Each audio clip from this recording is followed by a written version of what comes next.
All right, everyone, welcome in. We're diving into the world of online poker today. Specifically, we're talking about Black Friday, Black Friday. April 15th, 2011. Yeah. Mark the date, folks, because that day changed the game forever, at least here in the U.S. Yeah, before Black Friday, online poker, it wasn't just some niche hobby. This was a cultural phenomenon. It really was. And where there's something big happening, especially when there's money involved. The government's got to get involved, right? Exactly. The law is soon to follow. Right. And in 2006, Okay. the UIGA, that's the Unlawful Internet Gambling Enforcement Act, it was passed. Catchy. And it basically made it illegal for banks to process any transactions related to online gambling.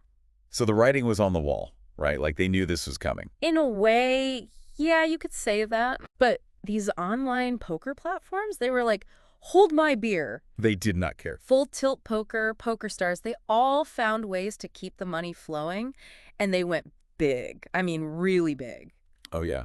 And our sources talk about how they would just throw money at marketing and advertising. Oh, yeah. It wasn't even just about the game anymore. It was about the lifestyle. Right. Imagine you log onto your computer and you see these poker pros, guys like Phil Ivey, Yeah. Gus Hansen, Yeah. just living the high life, jet-setting around the world, winning millions of dollars. Living the dream. It was enough to make anyone want to put some money down at the table. Oh, yeah, and ante-up they did. It was undeniable, this whole allure. It Yeah. felt like the Wild West, but instead of saloons, you've got your computer screen.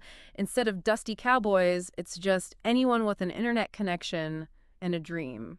Yeah, and a lot of people were winning big. Okay, so we've got this legal gray area, we've got this booning industry, and then we've got this guy, Daniel Satetkov. Ah, Satetkov, yeah, his story is almost Shakespearean. It really is. Tell me more about him. So here he is, this payment processor, figuring out how to keep the money moving for these online poker giants. Oh, okay. But he wasn't content just being the man behind the curtain. He wanted to have a little fun, too. Well, yeah, and he did. $540 million. Remember that figure we saw? Oh, yeah, I do. That was Satetkov, living large, fast cars, nightclubs, the whole 9 yards. It's crazy. It's like he got swept up in this fantasy himself. Well, you have to wonder, was he just wired that way? Some people are just natural risk takers. Yeah. Or was it more calculated? Like he was trying to project this image of success to kind of mask what was essentially a house of cards. That's the million-dollar question, isn't it? It really is. And it speaks to the bigger picture here. Okay. Was online poker, this whole boom, was it built on genuine innovation and passion? Right. Or was it always destined to collapse under the weight of all this legal ambiguity and these shady practices? So many layers to uncover. We're going to take a quick break, but when we come back, we'll dive into the main event, Black Friday itself. Welcome back.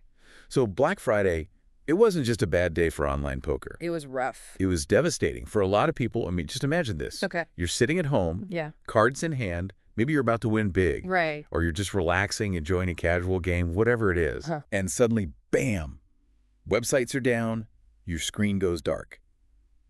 Just like that. That's basically what happened on April 15th, 2011. Yeah, and people are freaking out trying to figure out what's going on. And it wasn't just like a technical glitch or something, right? Yo, this was the real deal. This was the U.S. government, the Department of Justice. They were like, all right, enough is enough. They came in hot. Seizing domain names, Yeah. filing indictments. It was a big deal. It sent shockwaves through. I mean, everybody was talking about it. For people who might not be super tech savvy, can you explain what seizing a domain name even means? Sure. Think of it like a website's address. You know how you type in a name to get to a website? Right. That's the domain name. It's how everyone finds you. Okay. So when the government seized those domain names, those poker platforms, they basically disappeared. Inaccessible to anyone in the U.S. Just like that. Oof. Like a shop closing its doors with no explanation. And the thing is, behind those closed digital doors, there were millions and millions of dollars. Yeah. A ton of money. That belonged to players.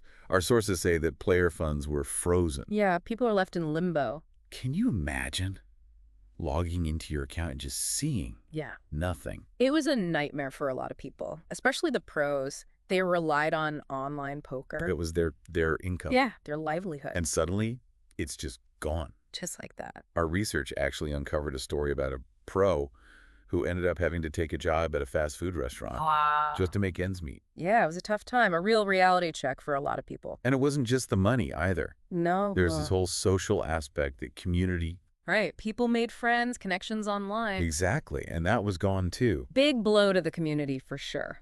But it's incredible how resilient people were. They were. I mean, this was 2011. Yeah. People weren't as used to things moving online. Right. Entire communities Exactly. existing solely online. Totally different time. What happened next? Did everyone just give up on poker? Well, some did, but a lot of people, they weren't ready to fold just yet. So Black Friday happens. The online poker world is kind of freaking out. Yeah, total chaos. What happens to all these players who are making a living, playing cards online? Well, a lot of them weren't ready to give up on the game just yet. So they didn't just go back to their day jobs. Some did, but others, they started looking for ways to keep playing, and that meant looking outside the U.S. So Black Friday kind of forced a geographical shift in the online poker world. Exactly. It's like that old saying, when one door closes, another one opens. And in this case, the doors that opened were in places like Mexico, Canada, places where the online poker regulations were a little more, shall we say, relaxed. Right. Our sources mention this poker diaspora, Yeah, that's a good way to put it. with players packing their bags and heading to these new frontiers of online poker. It was a wild time. You had these professional players used to the comfort of their own homes suddenly living out of suitcases. Well, for the love of the game. It's true. They were dedicated, passionate, and they weren't going to let Black Friday be the end of their poker dreams. So online poker finds a new home, and what happens? Does it just pick up where it left off? Not exactly. It starts to evolve. How so? Well, new platforms emerge, you've got new regulations being put in place, and the industry as a whole starts to mature a bit. So Black Friday, in a weird way, forces online poker to grow up. You could say that, yeah. What about the U.S., though? Did online poker ever recover here? Slowly but surely, yes. Several states have legalized and regulated online poker. Okay. It's not the free-for-all it once was, but the game is definitely making a comeback. And you mentioned the World Series of Poker, the WSOP. They finally reached pre-Black Friday attendance numbers in 2023. That's right. It just goes to show you, poker, whether it's online or in person, it has this enduring appeal. People love it. It's a game of skill, strategy, psychology. Yeah, it's fascinating. And there's always going to be people drawn to that. Well, we've covered a lot of ground here. From the early Wild West days of online poker to the seismic shift of Black Friday, and now to this new era of a more regulated, arguably more sustainable industry. It's been quite a ride. What's the takeaway here? What have we learned from all of this?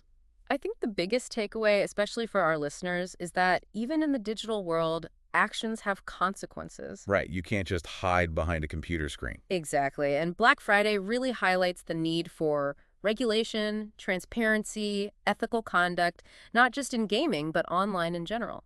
It makes you wonder, as we go further down this road into the metaverse, decentralized platforms, Yeah. how do we make sure we're not repeating the mistakes of the past?